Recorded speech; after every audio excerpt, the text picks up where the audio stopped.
Michael, welcome to the show. Thanks for joining us. Thanks so much for having me. Do you want to tell us a little bit about Startmate first and how you came to be part of this organisation? Yeah, for sure. I had just worked in two startups and quit my job and wanted to work with 50 companies instead of one company. I pulled up a list of every single accelerator in the world. I emailed around 200 organizations in Singapore, San Francisco, Tel Aviv, and didn't get any replies from like 150 emails. I think I got only 20 replies back, maybe like 10 interviews out of those. And actually, the little known story was that back then I interviewed for the head of operations role at Blackbird. And then Niki and I had an interview, and after the interview, I told Niki, hey, this role is not for me. And then he was like, oh, but we actually have a head of operations role coming up at Startmate. And this is how I got my job at Startmate. Okay. And what was it when if you go back a step further in terms of your businesses and what you were most interested in, what was your entrepreneurial background? Yeah. I come from probably like a pretty basic business background. So I started my career at American Express, I had PwC, I did KPMG actually. And then 11 years ago, I moved to Australia and I really wanted to work in a bar. And I posted in the Facebook group, hey, who's got a job for me? I like anything works, part-time, full-time, like I'm on a work and travel visa. And as serendipity had it, I joined my first ever startup. And this was kind of my entrepreneurial journey. Like essentially was filling in for somebody in parental leave. And it was called MadPaws, a marketplace for pet sitters. And that's kind of like where my first love for startups kind of like just ignited. Because it was one of those jobs where like your brain just doesn't shut off. Like you literally come home, you're still thinking about it. You're under the shower, you're still thinking of business problems. And that was when I was hooked on startups because you're always solving your customers' problems. Yeah, okay. And then fast forward, you're with Startmate. Now, just tell us a little bit about what Startmate does for the listeners. Yeah, sure. So we call ourselves the epicenter of startup ambition, and we essentially invest in 30 new companies every single year. We back people with ideas who are very ambitious, very, very early on, often pre-revenue, pre-product. But outside of that, we also help about 1,000 people get into startups every single year. So if anybody's looking for a startup job, we help you transition. And on the third spectrum, we also help new angel investors break into the investing space in startups as well. And as far as the sort of scale of Startmate, what does that look like? Yeah, we've now existed since 2010, so 13, 14 years now. We've invested in over 250 companies worth over $3.5 billion. And we've helped a couple of thousand people join startups now. And outside of that, maybe like we raise roughly $6 million in funds every year that we invest in startups as well. We write roughly 50 checks into startups every year, which makes us the most active seed stage investor in the country as well. And as sort of some examples of the companies that people might know of that have come through that program. Yeah, for sure. So our two largest alumni are actually in the cybersecurity space. They're called UpGuard and Background. And we invested in those companies when it was literally just one person at a $500,000 valuation. And those companies are now worth almost $500 million. Yeah, right. And you must get hundreds of applications every year, if not more. What are the key traits that you're looking for in founders or that make a successful founder? Yeah. So we do get 1,200 applications every year, and we invest in 30 of them. So it's like the top 2% essentially. It's super hard, but the traits that we always look for is essentially the founder obsession. Because so often people think like it's the idea that will count, but when you invest so early on in a company, the idea will change. Like that company will be around for 10, 15 years, and the idea and the way you solve the problem will change every year pretty much. But what doesn't change is the customer obsession of the founder. And that's what we look for, the customer obsession. If a founder absolutely is obsessed with a problem that the customer have, they will stop at nothing to make that happen. And as I mentioned, like the solution will keep changing, and that's actually a necessary part. But they will run through walls to make the problem go away for their customers. Are there any founders that you've met over the years that you realized straight away that they had those traits that you're looking for, that they were going to be successful? Yeah, sure. Honestly, like it's funny because in hindsight, it's like it's easy to say that, but at the Mm. time, it's so much harder when you meet the founder for the first time and you're trying to tease that out of them. Two founders who you had actually on this podcast before, and they just pop into my mind are Alex and Chris from Mindset Health. And Yep. Mindset Health, those two are awesome. They actually joined Startmate. I still remember this was actually my first year at Startmate as well in 2018. They had just built an app for their girlfriends to swap dresses. That was actually the first app that they built. And Yep. they just canceled that app though, and essentially rocked up to Startmate and said, we're going to build an app for hypnosis. And they were just so obsessed with the problem. They would come to all the Startmate events. They would stand and they would even get into our Startmate events without a ticket. And I still remember us as a Startmate team referring to them as the hypnosis brothers, and like they're here again.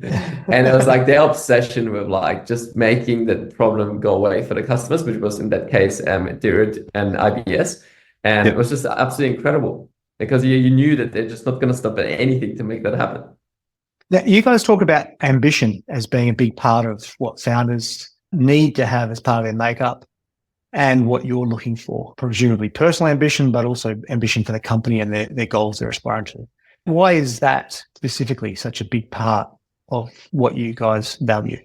Yeah, sure. Because types of outcomes that we look for in venture capital need to be massive outcomes. There is nothing wrong with having a bootstrap business or a lifestyle business. There can be incredible $1 million revenue businesses every single year. But the types of outcomes that we look for in venture capital is we essentially invest $120,000 at a $1.5 million valuation. But in order to make our fund returns that we look for, like you need to have a $100 or $500 million company or $1 billion company.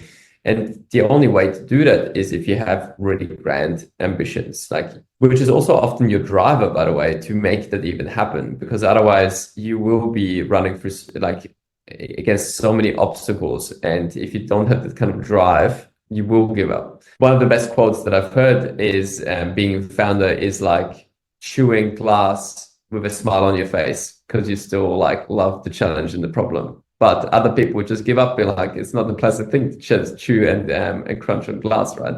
And that's kind of like what the ambition kind of like gives you. What about the founders that you see now compared to going back 5 years ago or more? What's changed, if anything, in terms of the types of businesses, the types of founders? Yeah, probably like two things. One is kind of the areas that we see. Like, for example, back in the day, 2010 to 2016, 17, it was predominantly software businesses in Australia. 2016, 17 onwards, like way more hardware businesses came online. And then you had the whole kind of crypto or like emergence in 2020, 2021, which now kind of stopped pretty much. And now you've got the whole emergence of AI startups, etc. So you definitely see those themes throughout the market. And we've seen them over the last 13, 14 years as well. But actually way more exciting change over the last 5 years, 10 years actually, has been how much cheaper and easier it is to start a company than it has ever been before. You can, we take this as granted, but you can just spin up a website in 10 minutes. You can just get it online. You can have beautiful effects on there. You can build an entire infrastructure without ever writing a single line of code yourself. Like those are types of things which just like never existed before. Even in the hardware space, you can 3D print your prototype. You can iterate your hardware product way faster than you ever could. And that is actually really exciting to me because it's cheaper to get started and you can iterate way, way faster, get feedback from customers and come to a better outcome. And what does that mean in terms of iteration and working out whether this works or doesn't work? You're getting to find out quicker. You don't spend a year or 2 years trying to sort of get something to market. You can know within a month or a week or whatever it might be, depending on sort of how you test it. Is that the idea? Yeah, totally. I mean, the thing is like everybody gets it wrong. Like this is what I meant with like the solution is never the right solution when people pitch them to us. Like there is no such thing as somebody releases a product and then they just like, there's a classic quote here, like build it and they will come. And that just never happens. You just don't build something and then all your customers come. It's very much the other way, which is like you build something small, you get it out there and you get the feedback and you make that small thing into something bigger and better and you just keep iterating. And those feedback cycles are absolutely crucial to actually get into a product that your customers love. Has there ever been anybody that sort of come in and they've got an idea of what they want to do and they have just stuck to that and it's worked out how they saw it, or it's just every single time there's iteration and change? Obviously, there's iteration and change, but is there someone that's coming with a vision or a mindset and they've been right on the money? Yeah. I mean, this is kind of like the interesting one here. Like what you said there is actually right, which is the vision and the mindset, or like the vision itself, doesn't actually change. And that's a beautiful thing. If you meet a founder and they have this grand vision and grand ambition, which is a huge, huge goal, that actually often doesn't change because they're striving for something. And that often is essentially like solving their customer's problem. But the way they get there, that's the part which changes. So like absolutely, like our founders who actually, they almost like have a window into the future, but the way they get to that actually changes along the way. Yeah. Any examples of companies or founders that come to mind when you think along those lines? Yeah, the first one which comes to mind is Swoop Aero. Swoop Aero is a company which delivers life-saving medication via drones. And they essentially have this vision of like everybody should be able to get the life-saving medication anywhere in the world. It does as remote as it can be, and without essentially a human pilot. And there's been so many hiccups along the way because it's like such a hard thing of like autonomous drones, like building them yourself could be new technology, getting them into the most remote areas in the entire world, into countries which are often developing countries themselves with like no money and so on. So like you can imagine the pathway to commercialize them is so hard. The pathway to build it is so hard, but that vision just never changed. Yeah, okay. And in terms of founders, I mean, you see the founders when they're sort of at that point where they're ready to start a company. What do you find, or have you looked into the backgrounds of founders and where do they come from? I mean, I imagine that's very different, but I'd be interested to know what you guys have found from that perspective. Yeah, there's actually not much in common, and there's one thing in common. And the not much in common is the part of like they come from all walks of life. There is no such stereotype where it's like they are all kind of university dropouts, or there's often the other actually side of the picture where like the average age of a founder is 40 or 42, I think some people say, because you've already had a career and you actually have so much knowledge that you then build a company on that. But that's what I mean. There's actually not necessarily like an archetype itself, or like there's many archetypes, but there's no like commonality across all founders. But the one thing that they do have in common is almost like they have a chip on the shoulder, or they want to prove something to the world, and they want to prove the world wrong. Like starting a company is like the hardest thing you can possibly imagine. You're literally starting a company where you go against the incumbents, which are multi-billion-dollar companies, which have been around for 30 or 50 or 100 years. And you go against every single industry norm, every single commonly accepted principle. And you say to the world, me in my garage with $100,000, we've got to do something that nobody else has done before. It's like, it is so incredibly hard. And it takes this really specific person who has a lot of confidence, but also is able to see that kind of like window into the future to actually make that happen. And talking about looking to the future and building business and how hard that is, a big part of what you guys have within Startmate is mentors and people who have been there and done that. And it's a bit of a who's who of sort of Australian tech. Do you want to tell us a little bit about that and how important that is to Startmate? Yeah, absolutely.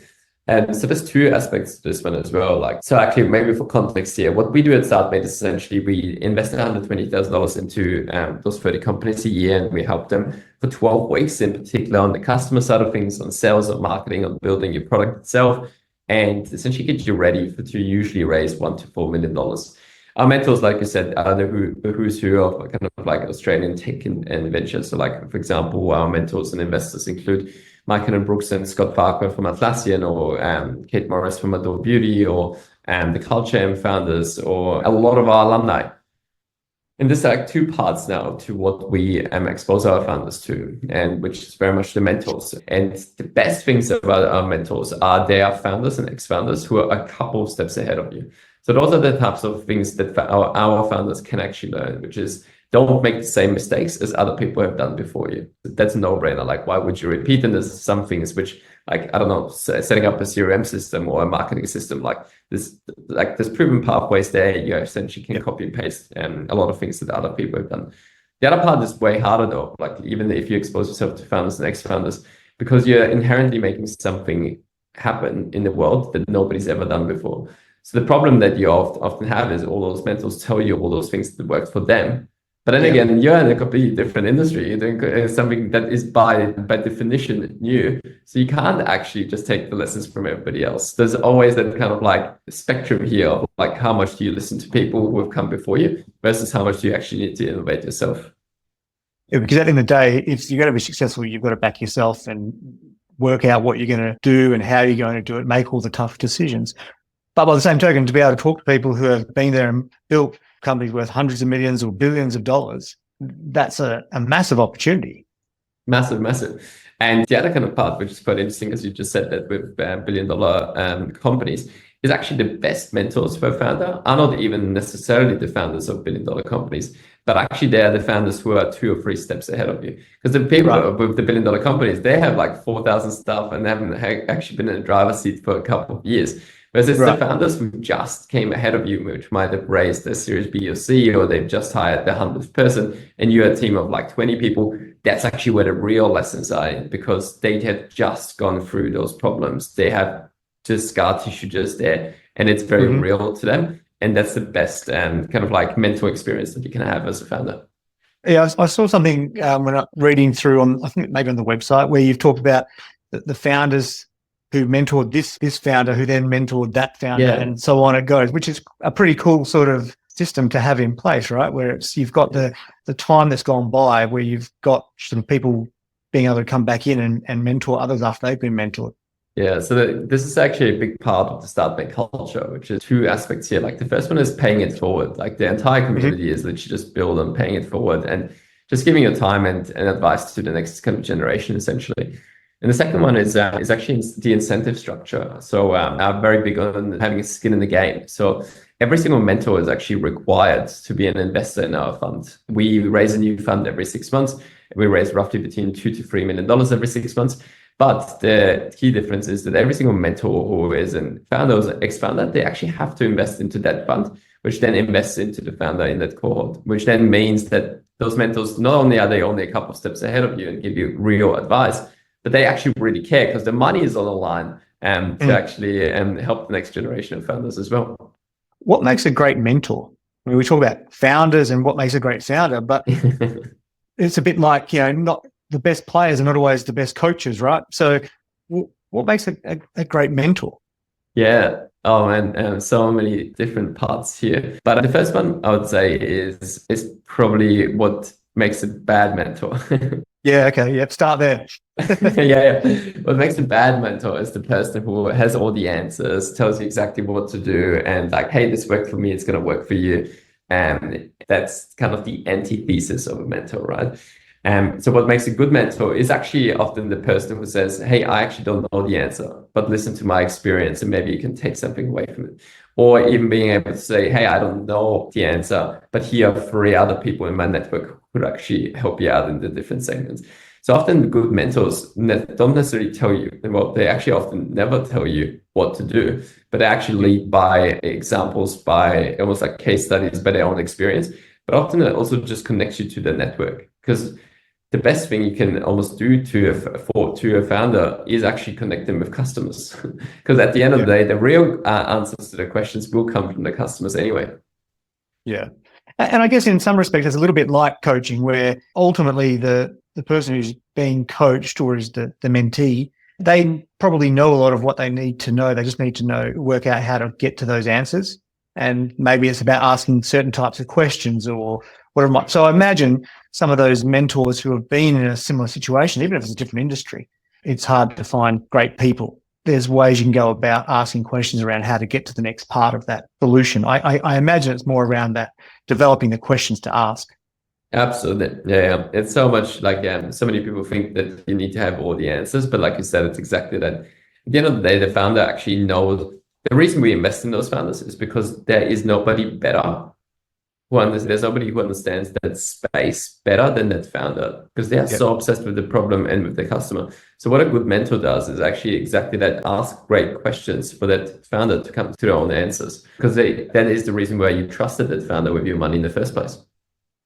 How important is that, the domain experience? And it might not be domain experience as such, because some of these areas are not necessarily where they have domain experience, but they are hungry to learn everything about that topic. So they gain the knowledge that goes with the domain experience. How important is either domain experience on one hand or the curiosity and the drive to learn everything there is to learn? Oh, great question. The second part that you mentioned is necessary for every founder, that kind of curiosity and trying to get into it. Like that is like a given, and it has to be the case for every single founder. Domain experience is an interesting one, but like there's definitely some aspects of some businesses and industries where you absolutely need domain expertise. If you think about actual rocket science or chemical processes and so on, like there's no way around it. Like you actually need the domain experience. But it's actually quite an interesting spectrum here as well of a founder with too much domain experience versus complete naivety. And it's actually the people who have complete domain experience who actually never start companies because they are so ingrained in the system. They're like, I have learned this, I know the answers, it will never work any other way. And they are just stuck in their way. So you actually, as a founder, you need a degree of naivety to be like, hey, I understand the science, the philosophy behind it, etc., but I actually do think there is a path forward. So you actually do need to go into it with a bit of naivety itself, which honestly is also kind of necessary to start a company, because if you knew about all the challenges you're going to have over the next 10 to 15 years, you probably would never start it. Yeah, exactly. That's a common theme I hear from people, right? Whereas if I knew how hard it would have been, I might not have started 10 years ago, 20 years ago, but that's the benefits you don't know. And then you're so far in, you're on your way to success and you've overcome all the challenges. Yeah, there's a great quote there as well, which was something on the lines of, I didn't start it because it is easy. I started it because I thought it was easy. Or something like that. Yeah. Okay, that's a really good one. I like that a lot. What about in terms of your strengths in what you bring to Startmate and that sort of thing? What do you see those as being? Yeah. One of my personal strengths are very much along the lines of stakeholder management, communication, and juggling a lot of balls. And then Startmate, what we do, we have actually expanded our scope, where we essentially saw in Australia and New Zealand, what we are really good at is investing in founders. But actually, there's so much more missing outside of that. So you can actually almost see my strengths, which is stakeholder management, but also juggling a lot of balls, very much reflected in the way Startmate has then grown as a company over the last 6-7 years. We then essentially expanded beyond the founder into also helping operators, into people who are actually joining startups, but also into the investor space. So essentially, my strengths are kind of very much reflected in the way Startmate then build all different programs. Because now we run roughly 10 programs twice a year. And we work with roughly 1,500 people every single year, and we're a team of 17 people. So it's like so we're a very productive, efficient team, and with excellent communication and great kind of feedback frameworks as well to keep it trading. And bringing in operators, I mean, that was going to be something I wanted to ask about when we're talking about the mentor side of things, where sometimes you want to bring in mentors who might not have been only 2 steps ahead, but other times, presumably the best mentor for a certain point in time may well be someone in a different type of capacity. Is that something that you find as you go along? I assume it probably is. Yeah, absolutely. So like we've expanded even that a little bit more now. Like you said, founders wear so many hats as well that they can be great founders on the kind of the founder journey. But sometimes you do need really specific advice, or like, let's call it like a marketing deep dive, or go really hard into sales. And at that stage, you actually do need excellent operators. And so we do have other streams now where we're actually on the one stream, it's kind of like if somebody has led a business unit to success, so let's call it the head of sales, and has scaled it into X number of revenue or people, etc., then we actually bring them in specifically as coaches or mentors for the founder as well. On the other side, actually, a lot of our investors who come through our programs now as well, they actually are investors because they, for example, were very successful in what they were doing and now are able to just keep investing into businesses, and often are actually retired as well. And their experiences can be absolutely incredible as well. So you do essentially surround founders with really specific set of people. What are some of the other things in relation to whether it's startups or companies and that whole process are missing? You talked about things that you saw identified that are missing, and you've obviously put some of those things in place. What are other things, if you look ahead, that if you had unlimited money, what would you put in place, not just within the company, but within the ecosystem, the gaps? Yeah, 100%. Yeah, so this is very much like a Startmate roadmap here. The first one, and I'll start right at the top here, which is like, why do we not have more founders, and why do we not start more companies, and why don't we have more kind of like Australian tech companies on the world stage? And it actually comes back to culture, to Australian culture, to Kiwi culture, of what do we actually get exposed to when we're young.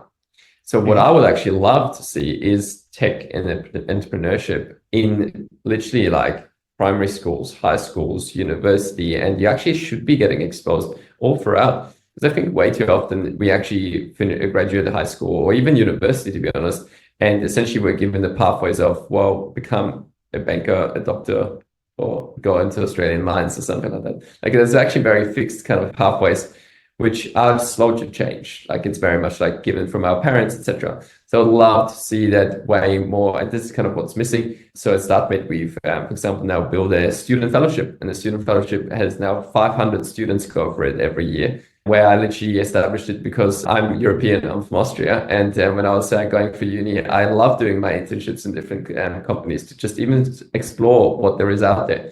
And unfortunately, Australian unis don't have quite the same mindset there just yet. So essentially at Startmate, we expose students in the winter and summer holidays just for 2 weeks in the boot camps. They literally choose to spend 2 weeks with us rather than go on the holidays to just explore startups. And that makes a huge difference, because then you finish and graduate uni and suddenly there's a whole new career option of either starting your own company or joining a startup as well. And is that at uni level or high school level? That's so I'm still at uni level, and I'm personally, I actually really want to work my way downwards. So like starting at uni in the high schools and further. Yeah. Like I think that's awesome and clearly missing within, and it is a cultural thing, right? Within Australia, we don't think that way. We often want people to have a good business, but not too big. That type of, we've got a sort of a different sort of a mindset, but having those types of philosophies, even at primary school, right? Being exposed to stuff, because kids are naturally pretty entrepreneurial. So Absolutely. To give them something that actually is more than just the basics that parents or people might talk about if they're entrepreneurial, but something that gives them, I think that is critical to like the next phase. But obviously that's a generational job to tackle, but that is, I think you have to overestimate how important that would be for the future of the country if you could embed that throughout the nation, that type of thinking. In your mind, is that a tech kind of program or is it an entrepreneurship program? I actually don't really mind whatever you call it, whatever label you put on there. It's almost like the idea of empowering people to make something from scratch, whatever it is, tech, entrepreneurship, like you can put any kind of label on that. It's kind of like, rather than having to work for somebody else, rather than going to predefined pathways, what if you actually build something that you're passionate about? What if you actually pursue your own paths? Like that is what excites me. It's almost like that independent thinking. And actually the ability of also just standing out. Like we definitely have the culture of a tall poppy syndrome as well. And that's actually a most destructive type of culture, because anyone who stands out, who does something special, you cut them back into come back into the average and the norm. Yeah. We're happy for people to be successful, just not too successful, right? That's and that's sad. Yeah. Oh yeah, it's terrible. Do you see that type of thing anywhere else in the world in terms of your travels and your experiences with that? Or is it really an Australian type? I'm sure it's spread throughout the world, but then maybe the best comparison is, where does it not have that culture? And I think the polar opposite of that would actually be Silicon Valley and San Francisco, and because there it's actually celebrated to be one of those tall poppies. Like people genuinely applaud you for ambition and applaud you for giving it a go, and even when you do fail, you actually are celebrated for the lessons that you've learned rather than for the failures that you've had. Whereas in Australia, unfortunately, as soon as a startup raises 10 or 20 or $50 million and then fails, there's a whole onslaught of social media or public PR as well about how so many millions have been lost on an endeavor, which never would have worked anyway, as if anybody had known it at the beginning. Yeah. It's completely closed-minded, right? And not one of the people has ever tried anything anyway. Yeah, okay. It's very easy to criticize things, but it's so much more magical when you can believe in somebody's idea and actually unleash that. Yeah, and I think it's fascinating. I think just as there is talk about studies and programs around entrepreneurship and thinking bigger and those types of things, I'd be really curious to see what's been done around that the opposite of that, and I haven't done any research or reading on it at all. I'm probably going to go away and do some now around that tall poppy syndrome, and actually why that's so embedded, because you almost can't reverse that until you understand why and where it really comes from in some respects. Like we can talk about, you can do this, but if people go home, and it's great to come into a place where you can sort of celebrate that type of thing and understand it. But there's so many pockets of society where you go back into wherever you come from, and that's the mindset. So until you sort of unpack that, I think there's probably lessons to be learned there. I don't know what they are, but I've actually maybe got my own little project to go there to revert to that, because I just don't think you can unwind that until you work out why that we got to that point. Does that make sense? 100%. Yeah, it's a huge cultural shift. I mean, maybe a slightly different lens here on ambition, which I can add to this conversation as well. Is just a one of, nobody's born with ambition. Nobody just pops out and goes like, I'm going to be an ambitious human. Ambition is something that is almost cultivated along the years. It's every single time you get exposed to failure or to success. It's kind of like the question, how am I going to react to that now? And is there success? Is it going to propel me to become more ambitious? Or do I actually stop because they're like, hey, I've actually reached my limit now? Or failure, am I going to fail and then be like, oh my God, I'm going to do better next time? Or do I react to it being like, oh my God, this was embarrassing, it was terrible, I'm going to revert back into my shell kind of thing. And it's exactly those micro moments which then help you become more and more ambitious. And it's this kind of culture that we should all create, being like actually encouraging people to learn those lessons from failures and to think bigger. And it's not like this one big thing that happens, but it's a lot of micro moments that we can all actually help other people and realize. Yeah, and I think that's really interesting in itself as to the way people react to those things, whether they learn from it and go, okay, I'll work that out next time, I'll do whatever next time, versus the people who revert back or don't get those lessons. That part's where the real problem is. And if you can actually help those people, not even encourage people to be more ambitious, but encourage the ones who recoil to not recoil so much. Yeah. And we've got a good mentality there when it comes to having a go, right, as Australians. So that's embedded. But that part where people have the go, but then it doesn't work, there's something there that's missing, where they just recoil. And that's sometimes an individual thing as well as cultural. I'm not sure where that sits, but it's an interesting topic, that's for sure. You often find with people who are the most successful, you go back through their history, there was often moments like you're talking about where they had, whether it was Michael Jordan getting cut from the high school basketball team or Steve Jobs getting thrown out of the role at Apple, the company that he founded, and then that just drives them to their next part of why they wanted to be great and get to the next level. There's often that hardship and pain, but for every story like that, there's probably 100 of people who didn't react that way to a similar situation. And you've only got to unlock a couple other people out of that 100 to really create massive opportunities. You know what I mean? Like, that's more interesting to me in some respects than what created the greatness is how do you let those people that took a step back become great? Absolutely. I love that. And even if you just change the percentage point here by a couple percent, then affecting it doesn't have to be huge, right? Yeah. It changes it changes lives. Yeah. It's not just that individual's life that changes, it's the impact these people have on society is outsized, right? In terms of, you got outliers of outliers. It's the impact is huge. So that part of it, and that's got to go back to a primary school level in terms of understanding the psyche of people, because it starts there where they first stop. They get nervous because they get up and tell news and everyone laughed at them, and so they didn't want to ever do it again, and so they recoil. Well, they had such and such. And so all these little things formulate where people end up. And if you can unpack some of that along the way, and I know we're going way back, but this is at the core of the issue, is then you do unlock those few, like you say, percentage points difference, but it actually unlocks one new great founder out of the 100, or whatever it might be, making the numbers up. Absolutely. What about things that you weren't as good at that you've had to sort of learn as you've got into this role here and seen the way things work? Yeah, one thing that comes to mind straight away is people management. I think people management, I don't know anyone who doesn't struggle with people management, especially at the beginning, but it is so hard. And it's one of those things where like you actually can't just learn it from books. You can't have people explain it to you. You actually almost need to go through the experiences yourself and probably make a bunch of mistakes and get better at it. The way I personally worked on it is still something I do to this day, which in my first ever job at American Express, I started an Excel file or a Google Sheet for myself. And every time I observed something that my manager did incredibly well, I wrote it down there. And I was like, this is the type of manager I want to be. But also the flip side, which is every time they did something that sucked, I was like, I'm never going to be like that. I never want to do that. And now I've got this whole Excel file with like 30, 40 rows where I'm like, this is the types of things I want to be doing and not doing. It's quite interesting how like, again, like your scar tissue forms yourself as a manager, but also like the positive experiences that you have form you as a manager. Are there any examples that you can think of things that might be on that spreadsheet that are sort of really interesting learnings, positive or negative? Yeah, for sure. I mean, I'll give you the two really, really simple ones. It's actually for my first ever job at American Express. Like I was an intern, like in a huge organization. I was there for a year essentially. And the two things which still stand out to me to this very day was one, I'll start with the positive side actually. I had a manager who would always tell me the bigger picture. He would just never give me a task, be like, hey, you're an intern, just like get this done. It's P&L, just fix it. He would always be like, hey, this P&L fits into this grand scheme and it fits into this American Express because of X and Y and Z.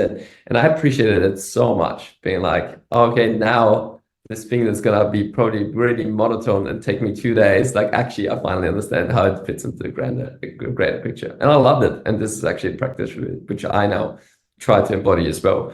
On the negative side, I had a manager who would essentially be really grumpy in the mornings, and I would come in and she would not even say hello or greet me in the mornings. And I was like, oh my God, like I never want to be that person. Like make people feel welcome and just be friendly because it makes a world of difference.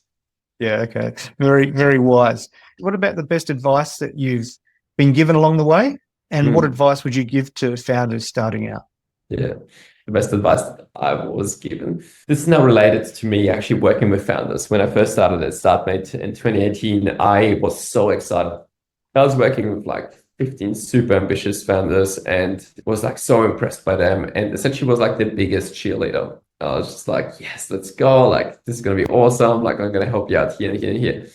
And after my first cohort that I ran, Niki Scevak from Blackbird gave me that feedback, which essentially was, you need to learn how to pour cold water.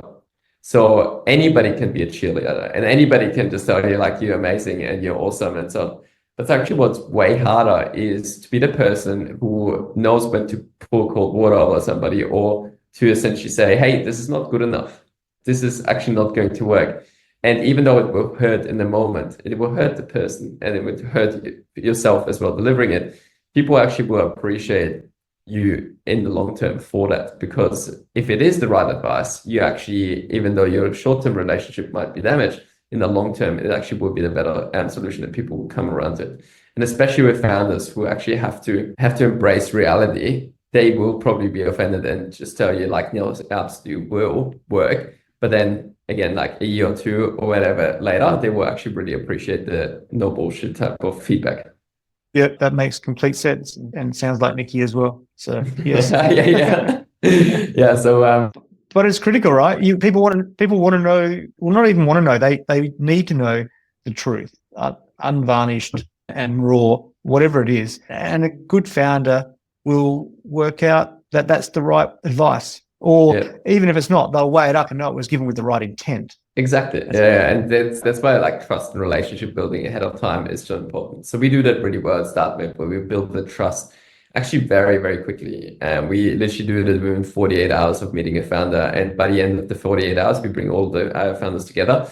Like people share like the deepest life experiences with each other. And it's absolutely magical. But what it then allows you to do is actually give the feedback where like, hey, I care about you. This is going to be a hard feedback to hear, but you will be better for it. And that's actually a really good place to be. And what about in terms of advice you would give founders? What's some of the key, obviously there's lots of different things, but what's some of the key things that come to mind? Religiously, I always come back to customers, of always talk to your customers. Like way too many founders start building, or they have an assumption and they just go out there and spend way too long coding or essentially building something in real life and talk to customers way too late. Like so many people think they actually need to like create a website before anything else. Whereas it's like people literally start with company name. I need to come up with my domain, setting up the website, making it pretty. You can really test it super simply. It doesn't need any of that. Yeah, exactly. Like talk to 10 people, ask them what the problems are, and that's your starting point, right? But so many people just essentially are like, oh yeah, if I only had the money to make my idea happen, you don't even need the money. Talk to the people, and if they actually truly have the problem, they hopefully will give you the money, or even just prepay for it, or whatever it is. Obviously, I'm simplifying this. So talk to customers, number one. Absolutely. Which is not the most common thing you would see. I mean, that gets to the real core of the issue, though, doesn't it? Because for all the other stuff, if you're not talking to customers, you don't really have a business if you're not selling something to a customer. Absolutely. I mean, honestly, like the thing as well, like we're talking to customers is number one is you figure out what should you be building, and you figure out who should you be building it for. So what you're doing by default is essentially doing product work and doing sales and marketing at the same time. Yeah, makes a lot of sense. A few quick ones just to finish off. Business people that inspire you? Anyone come to mind? And the first person who comes to mind is actually Seth Godin. Seth Godin is an incredible writer. I just love his writing style and the way he builds community. Yep, and a brilliant marketer, right? Absolutely, yeah. It's a way with words and simplicity, actually, at its core, which is just stunning. The way he articulates things is I've been subscribed to his newsletter for probably like 8 years, and I read it every single week. Yeah, okay. That's a good one. What about business books? Anything in particular that you'd recommend or that you really enjoyed? I read a lot. I actually summarize every book I read on my blog. I've now summarized about 200 books. Business book, there's so many good ones. I just literally read the Everything Store about the Amazon story. There's so many awesome ones. That's an awesome book. I count that as a top 5. Like it's such a good insight. I remember reading it when it first came out, and it was such a good insight into the drivers behind that company and why they will win. It's a very good book. Because that mindset that he shows throughout the book is just crazy. It is like unbelievable, but an obsession as well. Like it just shines through. I personally also love the whole angle of Amazon and how much they screwed up acquisitions in the early days. And then Jeff Bezos essentially put a complete stop on acquisitions and then went into like just doing a few, but really well. And even that in itself was fascinating to me. Yeah, no, that's an awesome book. What about any particular quotes on life or business or anything that come to mind? You shared that good one before. I really like that one around. I didn't think it. What was it? I didn't think it would be. I didn't start it because it's going to be easy. I started it because I thought it was going to be easy. Yeah, right. The one which I actually tell every single Startmate cohort, because I have the pleasure of meeting our founders on day 1 of the journey with Startmate and then seeing them 12 weeks later. And it's just absolutely beautiful to me how after 12 weeks, every single one of those people is just completely different. They have grown by leaps and bounds. So one of the quotes that I tell them on our first day is, "Today is the worst you will ever be." And I absolutely love that quote because it's so inspirational to me, because like wherever you are right now, you will only ever get better because you improve by that 1%, you learn more information. And that is actually just such an awesome quote, that the future is better than what it is, what the current situation is. Yeah, I love that mindset as well, because it is a mindset. It's a bit like the old karate masters and the black belt. Everyone who's a black belt walked through the dojo door the first day time as a white belt. Absolutely. It's as simple as that. It doesn't matter who they were once where you are now as a white belt. It's a similar type of thing, right? Yeah. What's next for the business? We're going really deep into helping women into startups. So we've been doing this already for 3-4 years. We've helped over 1,000 women get into startups or start their own careers. So we're doing that now across helping women into startups, then helping women within startups, and then helping women leaders to create role models as well. So that's actually a space which we're really passionate about at Startmate. The other part is we're just about to launch an initiative for engineers, because every single founder always asks us for engineers. But this is kind of what's coming up next, kind of literally in the next 3 to 6 months for Startmate. In the long term, it's definitely going to be actually what we talked about earlier. I would love to go earlier into high schools and primary schools, etc., to actually bring that kind of mindset into Australian culture way earlier. Yeah, awesome. Michael, thanks very much for your time, mate. It's been awesome. Thanks so much. Great questions. Thank you, mate.